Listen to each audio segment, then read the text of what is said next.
तो चलिए दोस्तों, आपको दिखाते हैं लुटरू महादेव और देते हैं लुटरू महादेव के इतिहास की पूरी जानकारी। और वो दे रहे हैं वहां से हमारे को पूरी जानकारी बाबा जी। तो चलिए और देखते हैं क्या है इतिहास। पूरी वीडियो देखना मत भूलें, क्योंकि बहुत ही महत्वपूर्ण जानकारी बाबा लुटरू महादेव के बारे में आपको मिलने वाली है इस वीडियो में। तो चलिए और देखते हैं क्या है इतिहास और करते हैं दर्शन। जय भोले बाबा। जय भोलेनाथ, जय शिव शंकर। ओम नमः शिवाय। ओम नमः शिवाय। तो अभी चले हम लुटरू महादेव जी के दर्शन करने ऊपर। तो अभी करेंगे जाके दर्शन भोलेनाथ जी के, लुटरू महादेव जी के। तो शिव शंकर की जय।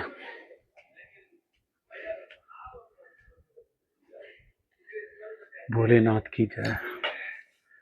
जय श्री लुटरू महादेव।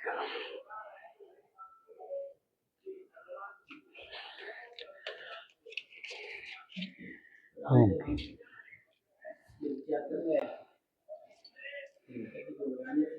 शिवाय।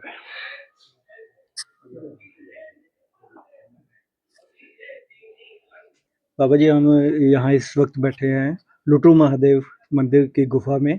तो आप यहाँ के सेवक हैं, तो आप हमें इसके इतिहास के बारे में थोड़ा सा बताएं। ये जो श्री लुटरू महादेव है, तो ये जो श्री लुटरू महादेव नाम है, तो ये जो नाम पड़ा हुआ है इसके लिए भी बहुत सी कथाएं हैं। लेकिन जो हमारे गुरुदेव बोलते हैं, वो बोलते हैं कि जो आप बाहर से देखेंगे इस गुफा को तो लटाओं की तरह दिखती है, जैसे महादेव की लटाएं हैं।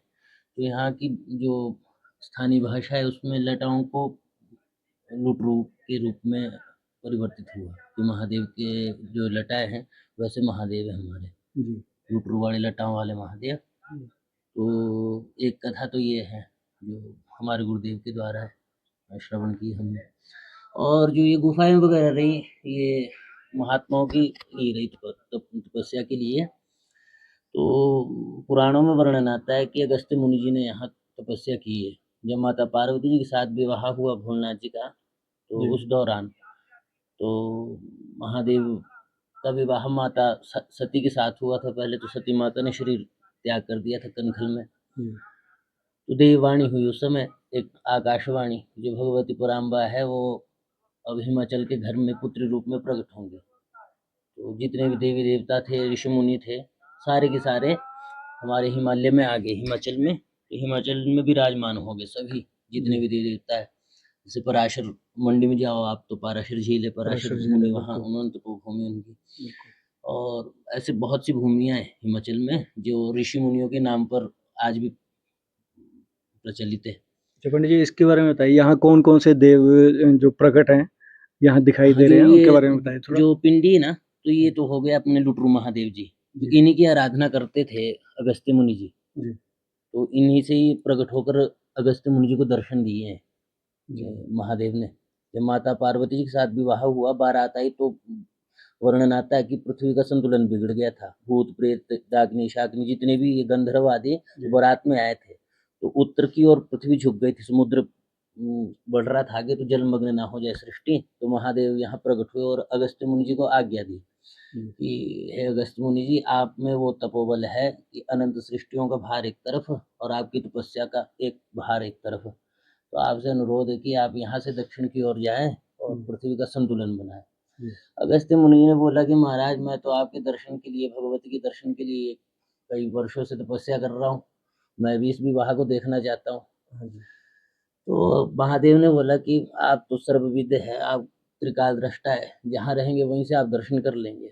लेकिन जन समुदाय का भी कल्याण हो, सृष्टि की रक्षा हो, तो आपसे अनुरोध है कि आप यहाँ से जाएं, आप दक्षिण में निवास करें। तो अगस्त्य मुनि जी बोला कि महाराज, ऐसा कोई वरदान दो कि जिससे यहाँ आपका नाम जुड़ा रहे। तो महादेव ने वरदान दिया कि आज के बाद यहाँ जो भी पूजन करने आएगा, जो भी दर्शन करने आएगा, वो तो तुम्हारा नाम जरूर एक बार स्मरण करेगा।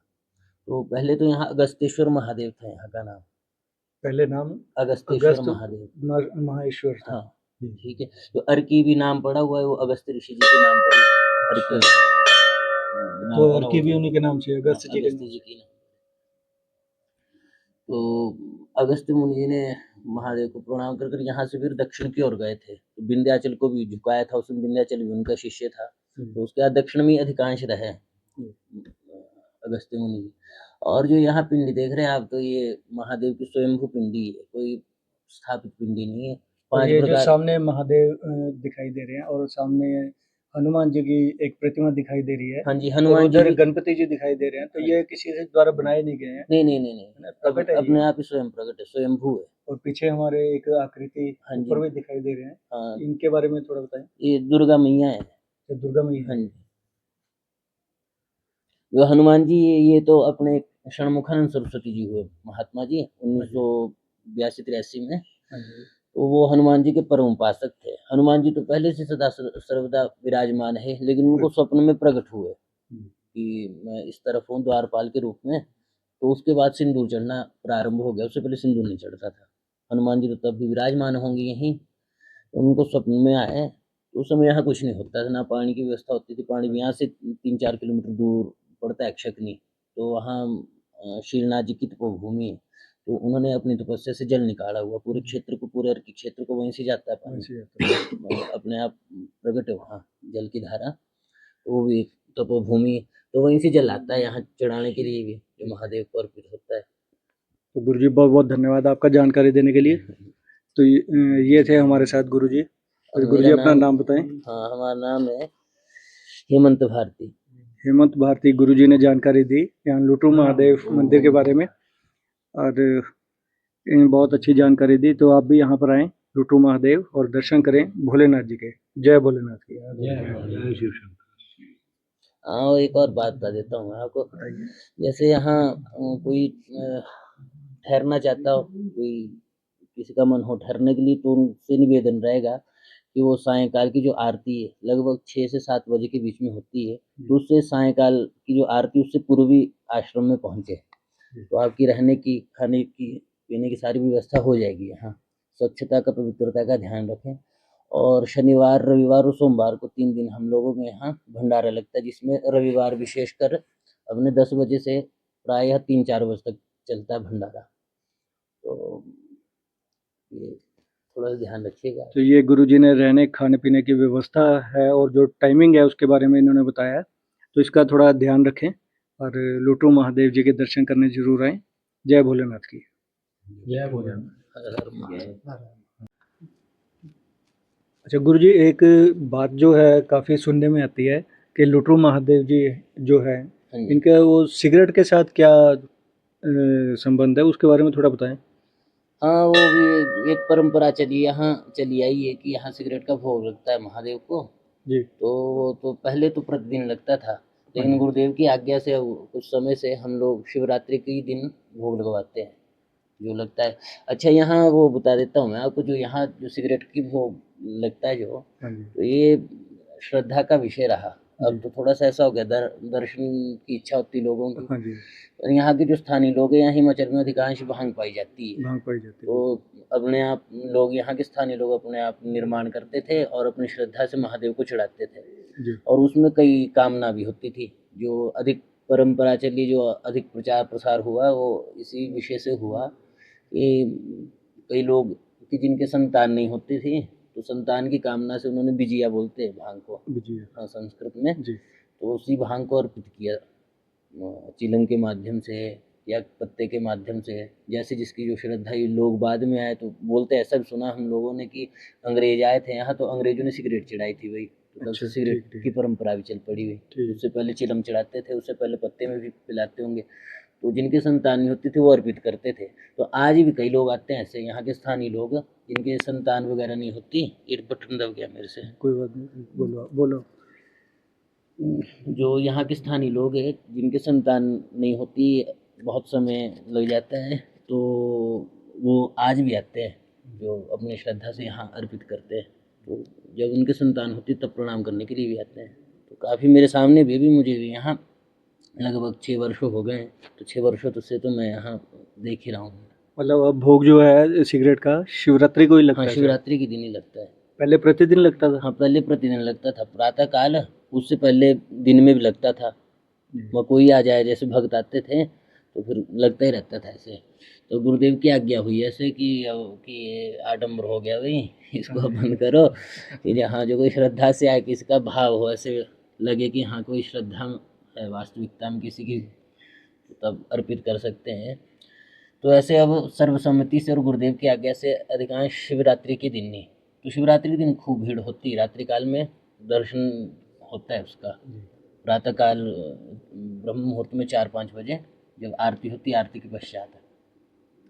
तो ये गुरुजी ने बताया सिगरेट के बारे में, जो सुनने को मिलता है कि भोलेनाथ को सिगरेट का भोग लगता है, वो पहले प्रतिदिन लगता था जैसे कि जानकारी दी गुरुदेव जी ने, और अब लगता है शिवरात्रि के दिन।